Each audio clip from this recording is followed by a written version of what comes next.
هو ليه الفرعون كان عنده 5 أسامي؟ الموضوع مش مجرد منظرة، يعني الفراعنة ما كانوش بيحبوا التعقيد وخلاص، لكن ال5 أسامي دول كانوا بمثابة كارت تعريفي بيشرح أدوار الملك السياسية والدينية.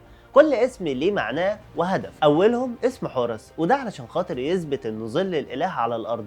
وبعدين اسم نبتي أو السيدتين، النسر والتعبان، وده رسالة سياسية إنه مسيطر على الصعيد والدلتا ومصر كلها حتة واحدة. أما حورس الذهبي فده كان رمز للخلود أصلا، لأن الذهب عند الفراعنة ما كانش معدن بيصدي ولا بيفنى خالص. نيجي بقى لأهم اسمين بنشوفهم في الخراطيش. اسم العرش، وده الاسم الرسمي اللي بيتعامل بيه دوليا ومع الشعب، وغالبا بيبدأ برع. وأخيرا اسم الميلاد، وده الاسم الشخصي اللي اتسمى بيه وهو صغير زي رمسيس أو توت، وبيتقلب فيه بابن رع. الأسماء دي كانت بروباجندا ذكية جدا وقتها، بتخلي الملك مش مجرد حاكم لكن حامل النظام الكوني ووسيط بين السماء والأرض.